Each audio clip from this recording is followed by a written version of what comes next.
This was players here first. Zoun in the top right. Percival in the bottom left. We have sound, right? Yeah, it is here. It should be there. I don't hear it though, but... Okay, so it's basically more of a girls' bar, but don't get me wrong. Those bars are basically... So you go there and you just pay your seat first, and then you pay those drinks and stuff. Like you can also get like all you can drink, and there's a lot of different sets and menus you can get, of course.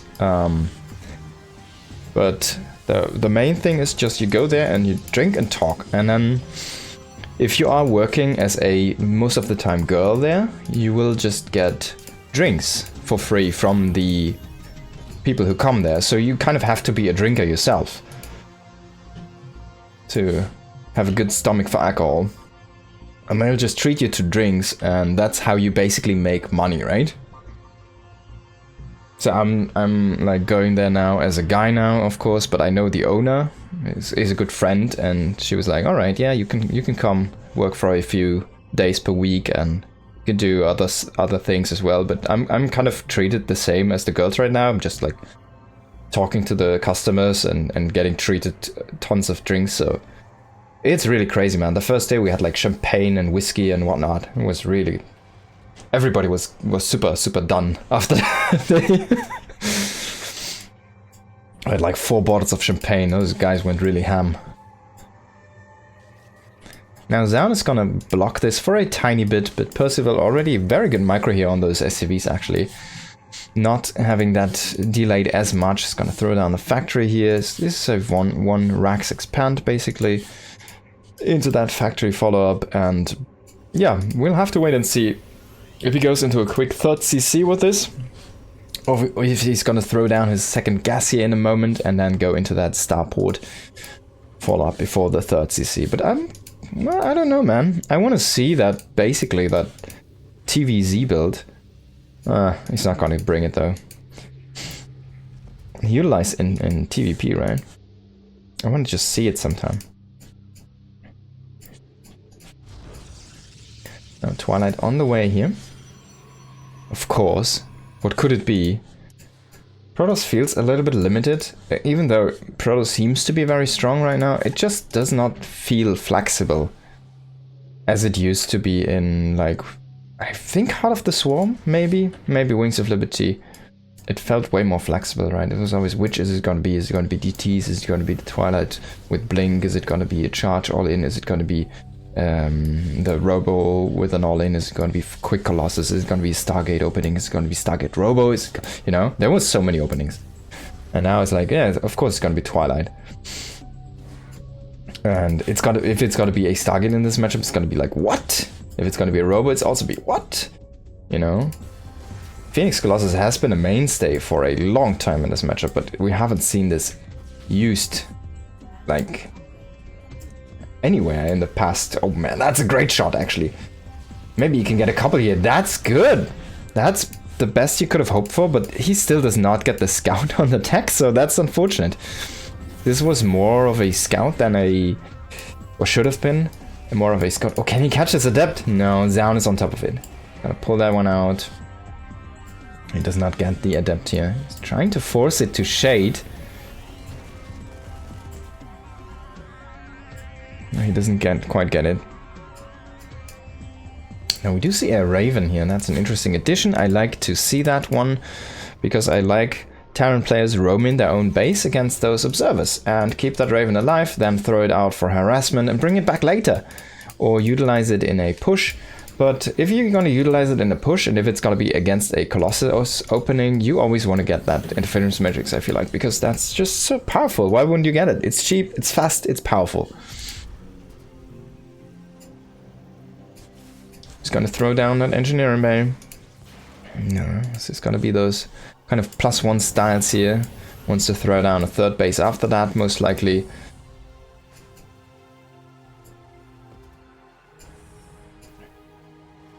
And this is like a very middle of the road build. It's not the most economic way to play. It's not the most powerful 2-base opening to play. But it does kind of feel good against anything your opponent does, unless he goes like super greedy or, you know, it's a very middle of the road build. It does not really catch anything, but it also doesn't really lose to anything. So it's a very solid setup here from Percival. Now Zoun is going to move out with his first Stalkers. There is no Observer as of yet. It's going to be a Warp Prism indeed. And we do have Blink charges on the way here. Now Raven is coming in, is going to find out about the charge. He sees like there's still an upgrade going on, so he knows that this has to be basically charged. And not all of the probes have been pulled, so 3 kills. This is a very solid for one auto turret. There we see that extra CC coming in. Marines already shooting that rock there in the ground, because they really hate those rocks in the ground. And the Warp Prism is going to send in a few of those Stalkers, but there's already a tank in position, there's already a Marines in position. This is not going to do anything. I mean, look at that. He's even going to pull him into that tank fire. Now he's going to utilize a Blink. He might lose a Stalker here for that. That was a little bit greedy. He really wants to get some counter damage. Unfortunately, no target fire from Percival, so he's going to get 5 SCVs, but this is already a forced recall. So I really like what we're seeing here. The Raven kind of rotated all the way around. It's going to drop into... Oh no, what an unfortunate situation. He gets a Stalker at least, so it's not going to be free. But that was very unfortunate, I have to say. He kind of had a good rotation, I felt like, but it just happened to be that Zoun recalled to that exact nexus, and yeah, sometimes you get a little bit unlucky. The Raven does get sniped there. Now +1 is about to finish up. This first push is about to happen here. We still only see the first tank with this, and indeed the rest of the units are already Widow Mines. There's a second tank actually coming with this as well. I kind of like always a tank on this high ground, or on this situation here. Like I really like this 3-base setup for a more tank heavy opening with like 5 tanks, because you can have such a strong, deep siege line here.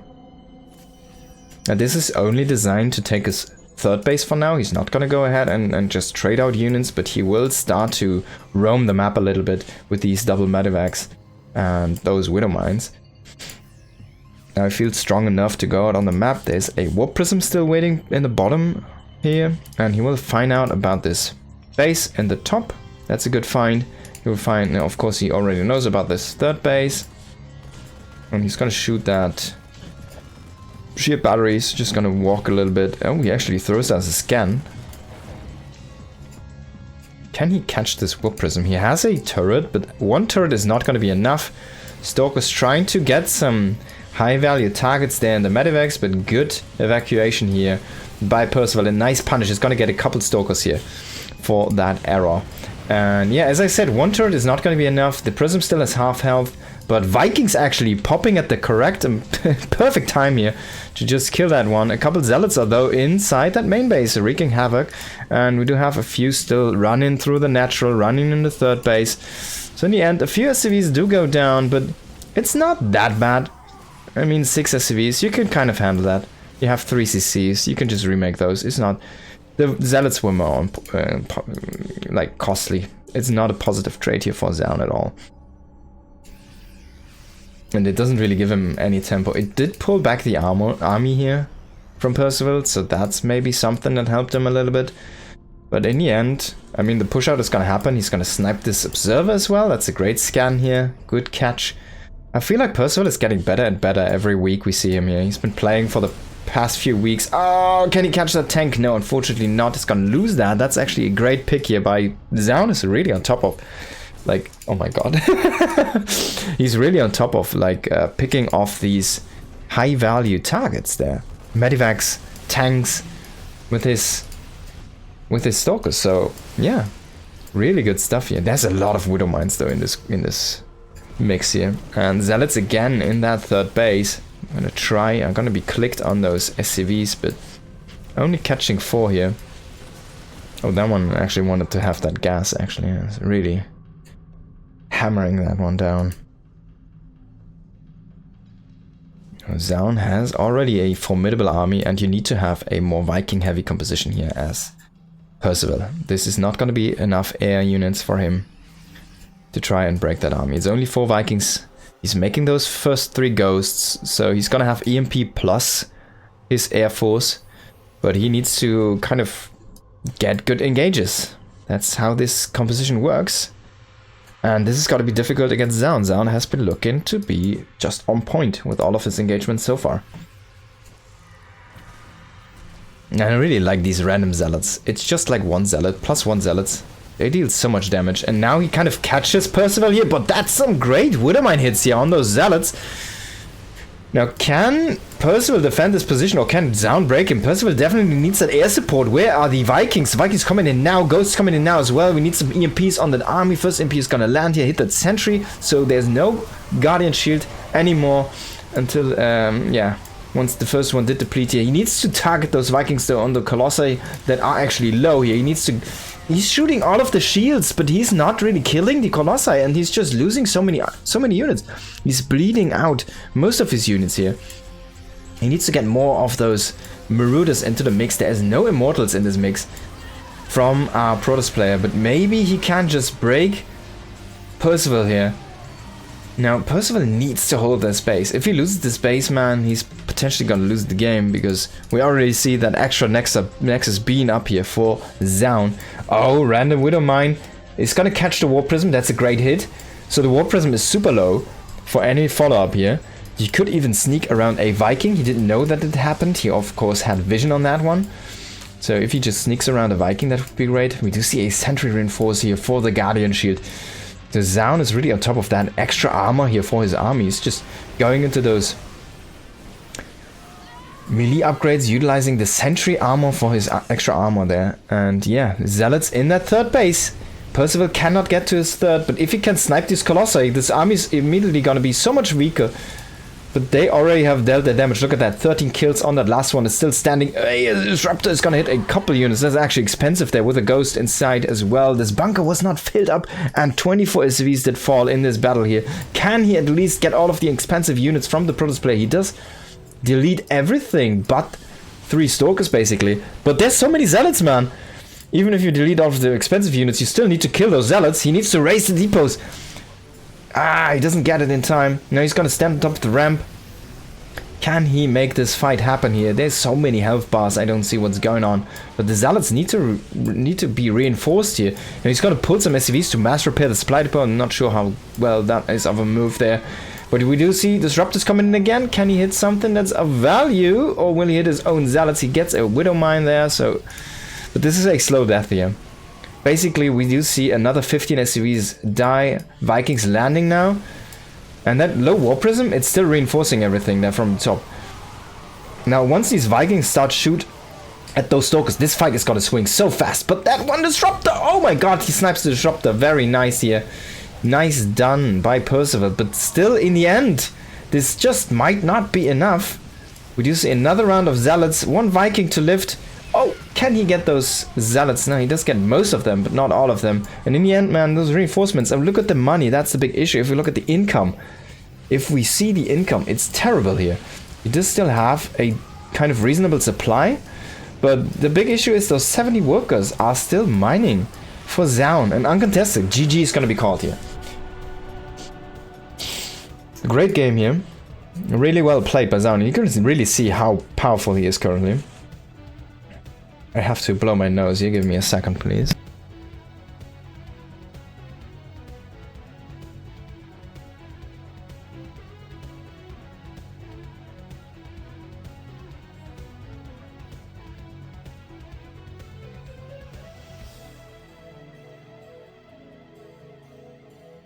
Alright guys, yeah, you can really see how powerful Zoun is there in that last game.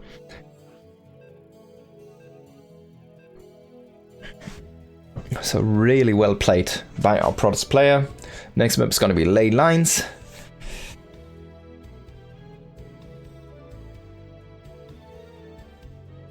Now, what will we see in this one?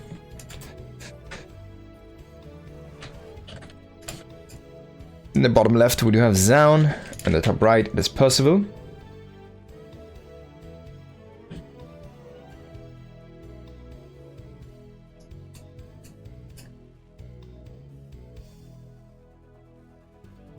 By the way guys, thank you everybody for tuning in so far already. I hope you're enjoying yourselves. We'll still have a bunch of good games to come tonight. And if you haven't yet, please make sure to hit the follow button. If you haven't also already followed the YouTube channels, down here in the bottom left, those three, make just sure to go to those and click subscribe there, because it's free. It does help me grow these channels, and it does help me keep on casting so we can get more StarCraft 2 content, keep this beautiful game alive forever. Thank you very much for your support, everybody, for your support. And let's have a look at this game. So this SCV is going a little bit of a detour, and it feels a little bit late, but this might be a engineering bay block designed to go after a cybernetics core opening. I'm just gonna throw that NG bay, and he will force Zoun to do something different. Can he get that SCV? No. Good pullback here. He's even gonna touch it with a repair here a little bit. Oh, he's actually really repairing that one. And this has been found. Now, Percival is kind of fast enough to potentially block this here. No, just unfortunately not get that one done. But he can already cancel this. He can already get the money back. He can also keep it for vision, but it doesn't really provide that much.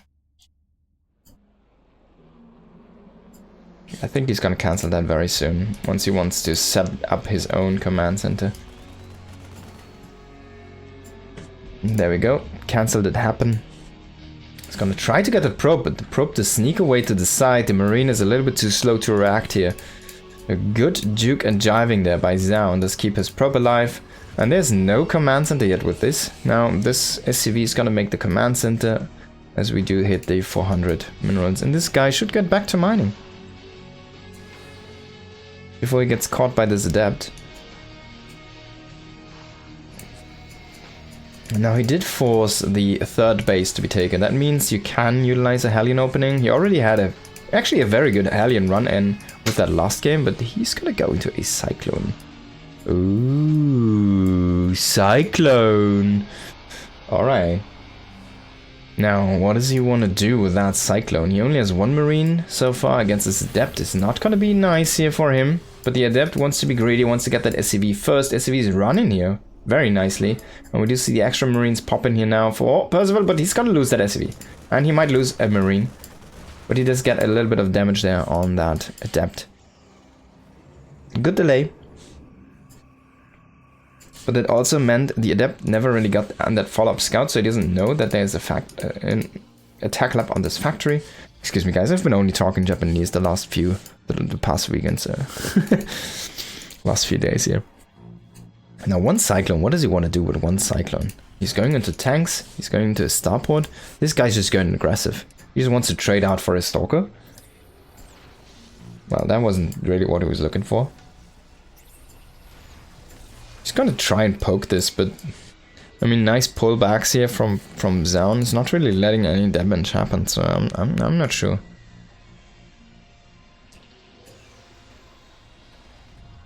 He's gonna bring it back. He's gonna repair it.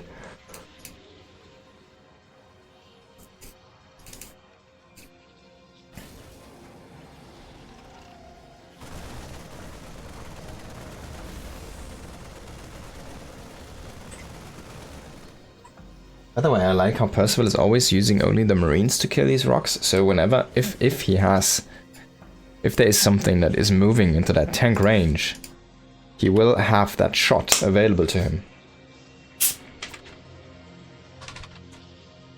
Now we do have again, of course, blink here from our Protoss player and the Robo follow-up.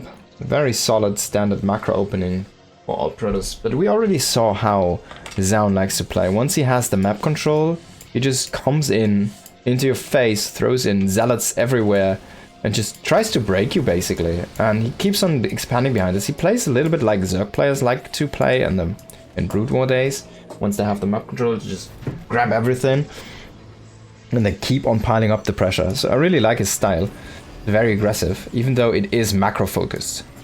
And he has nice execution. As you can see here, already sniping that Cyclone. That's a great snipe here, already reducing this damage output for this army, and the staying power as well, quite a bit. Now, Percival is gonna say, alright, you already have too much, I already lost the Cyclone, so let's just rotate somewhere else. Rotate back. He's gonna siege up now.